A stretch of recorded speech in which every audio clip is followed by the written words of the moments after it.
शासकीय रुग्णालयामध्ये स्ट्रेचर अभावी रुग्णाला पाठीवर नेण्याचे प्रकरण ताजे असताना दुसरीकडे अमरावतीच्या जिल्हा सामान्य रुग्णालयामध्ये धक्कादायक प्रकार समोर आला आहे. जिल्हा सामान्य रुग्णालयातील वॉर्ड क्रमांक 6 मध्ये एकाच बेडवर 2 रुग्णांवर उपचार सुरू असल्याचा धक्कादायक प्रकार समोर आल्याने एकच खळबळ उडाली आहे. त्यामुळे अमरावती जिल्हा सामान्य रुग्णालयातील आरोग्य यंत्रणाच व्हेंटिलेटरवर असल्याचं बोललं जात आहे. एका बेडवर 2 रुग्ण उपचार कसं घेणार असा सवाल या निमित्ताने उपस्थित होत असून जिल्हा सामान्य रुग्णालयामध्ये रुग्णांची मरण यातना सोसत असल्याचं पाहायला मिळत आहे. वॉर्ड नंबर 6 मध्ये त्या दिवशी ॲडमिशनचा डे असतो, कदाचित ठेवलेले असेल, नेहमीच होत नाही. त्यासाठी आम्ही अरेंजमेंट केली आहे. दुसरीकडे वॉर्डमध्ये जागा आहे, तिकडे आम्ही रुग्णांना शिफ्ट करतो.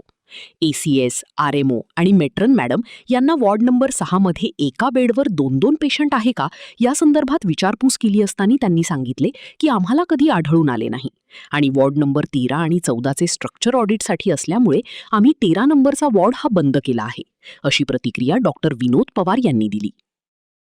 नाही, त्या वॉर्डमध्ये ॲडमिशनचा डे असतो. ते कदाचित तात्पुरत्या स्वरूपात तिथे ठेवलेलं असेल, पण असं नेहमीच होत नाही. एखाद्या वेळेस क्वचित होऊ शकते, पण त्याच्यासाठी अरेंजमेंट केलेली आहे आम्ही आणि दुसरीकडे वॉर्डमध्ये जागा आहे, तिकडे आम्ही शिफ्ट करतो ते पेशंट. सर, यापूर्वी आम्ही 3 ते 4ला त्या ठिकाणी आलो, हीच परिस्थिती होती. तुम्ही म्हणता की क्वचितच होते, परंतु वारंवार अशीच परिस्थिती आहे, तशा बातम्या आम्ही केलेल्या आहे. नाही, होत असेल तर मी त्याची चौकशी करतो, पण माझ्या तर याच्यामध्ये नाही आलेलं. मी बऱ्याच आता वॉर्डला राऊंड घेतो आहे आणि तेव्हा कधी मला तर नाही आढळून आले. एखाद्या वेळेस क्वचित आलं तर आम्हीच त्यांना टोकत असतो आणि असेल एखाद्या वेळेस झालं असेल तर आम्ही लगेच त्याच्या संबंधित स्टाफला सांगतो की दुसरीकडे यांची अरेंजमेंट करा. पण केव्हा केव्हा नातेवाईक पण करतात की दोघंच नातेवाईक आहे, आम्ही इथेच थांबतोय तात्पुरतं म्हणून.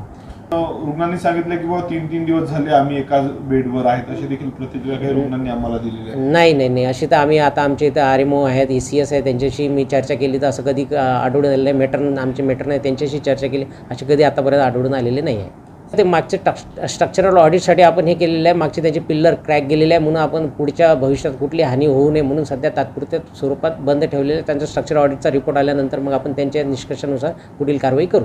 14 नंबरला तेच दुरुस्तीचे कामं करायचे आहे काही, त्याच्यामुळे आपण सध्या तो बंद ठेवलेला आहे. लवकरच चालू करण्यात येईल तो पण.